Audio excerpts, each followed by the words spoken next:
I woke up to the metallic clanging of tools echoing across my driveway, the kind of sound that tells you someone is doing something expensive, stupid, or both. When I stepped outside, I nearly choked on my own breath. Overnight, without warning, an HOA work crew had installed a massive steel sign at the edge of my property that read, "Private HOA Road, Residents Only." The problem was simple: the road didn't belong to them. It belonged to me, legally, fully, completely. I had the paperwork, the deed, and even the survey maps tucked safely in my office. But somehow these people had convinced themselves they could simply claim it like a toddler grabbing someone else's toy. 3 HOA board members stood proudly beside the sign, wearing matching polo shirts and identical smug expressions. Their president, Clive, strutted toward me with a clipboard and an attitude loud enough to hear before he spoke. He informed me, with the confidence of a man who had never read a single legal document in his life, that the community had voted to annex my road for the sake of neighborhood improvement. I laughed because it sounded like a bad joke, but Clive didn't crack so much as a twitch. Instead, he pointed at the asphalt and announced I now needed HOA permission to use my own street. By noon, they had added cameras, painted bright white lines, and even installed speed bumps like they were building a miniature highway to nowhere. I checked county records, pulled every file I owned, and confirmed exactly what I already knew: they had acted without consulting me, without permission, and without a single legal leg to stand on. They wanted a power struggle. They were about to lose. They had crossed a line they didn't even understand, and I was already planning my response. I was ready. The following Saturday, the HOA held what they proudly called a community showcase, which was really just an excuse to parade up and down my road as if they owned it. When I stepped outside, I saw cars lined bumper to bumper across the entire stretch, filling every inch of asphalt like it was some kind of private festival venue. SUVs, sedans, golf carts, even a food truck were parked there, and each one sat comfortably on property they had absolutely no right to use. I stood at the edge of the driveway watching the chaos unfold, documenting everything from license plates to timestamps, knowing this wasn't just inconsiderate, it was evidence. Clive spotted me from under a cheap pop-up tent and gave me a smug little wave, the kind that said he thought he'd already won. "Beautiful turnout, isn't it?" he called out, loud enough for everyone to hear. I didn't bother responding. Instead, I took another set of photos and forwarded them to my attorney with a simple message: they escalated. By midday, the road was completely blocked. Delivery drivers couldn't get through, visitors were confused, and 2 neighbors had to park half a mile away because the HOA decided my land made the perfect parking lot. The absurdity of it all made it almost funny. Almost. When the event finally began to wind down, I brought out my own freshly printed signs, large, unavoidable, and 100% legally valid. They read, "Private property. Unauthorized vehicles will be towed at owner's expense." Then I made the calls. Tow trucks arrived one after another, their engines rumbling like judgment itself. HOA members rushed toward them in panic, yelling, flapping their arms, trying to block the drivers. But the law was entirely on my side, and the operators knew it. One by one, cars were hooked, lifted, and carried away. Clive's face twisted with disbelief as his own vehicle was raised into the air. I didn't say a word. I didn't need to. The sound of chains tightening said everything. The morning after the towing operation, my yard looked like the staging area for a frustrated uprising. A line of HOA members stretched from my porch steps to the end of the driveway, each one glaring at me like I had personally offended their ancestors. Some were still wearing clothes from yesterday's event, others looked exhausted from walking back from the tow yard, and a few clutched paperwork as if waving it might magically reverse reality.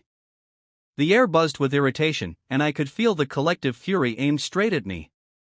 Clive shoved his way to the front, red-faced and trembling with misplaced righteousness. "You caused chaos in our community," he declared, as if I hadn't been the one living through their nonsense for days. I calmly held up a printed copy of the deed showing the road's clear boundaries and ownership. His eyes flicked over the document, but he pretended it meant nothing. "You owe everyone compensation," he insisted, voice cracking as the crowd behind him murmured in agreement. A woman stepped forward, jabbing a finger at me. "You tricked us with those signs," she snapped. I raised an eyebrow and pointed to the time-stamped photographs I had taken long before the towing began. The only thing I did was enforce my rights, I replied. You all ignored the warnings. Before anyone could fire back, the county's official response arrived in my inbox. I opened the message, skimmed the decision, and then read it aloud. The county confirmed my ownership, declared the HOA's actions illegal, and announced they would be fined for unauthorized construction and trespassing. The shift in the crowd was immediate. Shock. Embarrassment. Panic. Clive's shoulders sagged as the weight of consequences finally hit him. The others looked away, suddenly unsure of their crusade.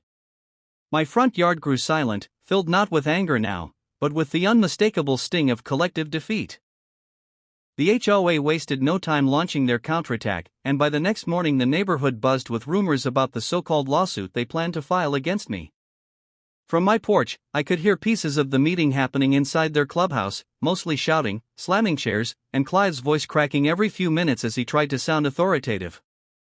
Apparently, their grand strategy involved accusing me of community disruption, property interference, and even emotional distress, as though their own arrogance hadn't been the root of every problem. The absurdity of it all would have been hilarious if it wasn't so predictable. My lawyer reviewed the claims they drafted and nearly choked on his laughter. He assured me the HOA had no case, then encouraged me to pursue a counterclaim that actually had teeth.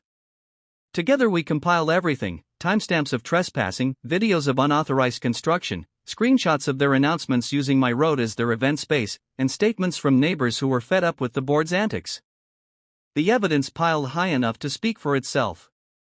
Still, the HOA refused to back down. One afternoon, Clive appeared at my door holding a wicker basket filled with snacks and a forced smile stretched across his face.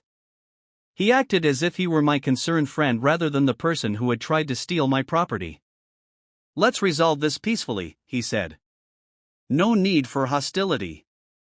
I told him the only peace I wanted was for the HOA to remove their signs, stop trespassing, and stay away from my land entirely.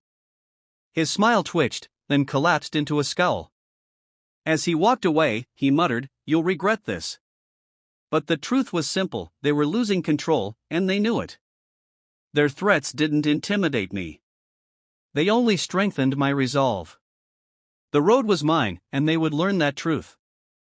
The county hearing took place 2 weeks later inside a cramped municipal building that smelled faintly of old paper and coffee.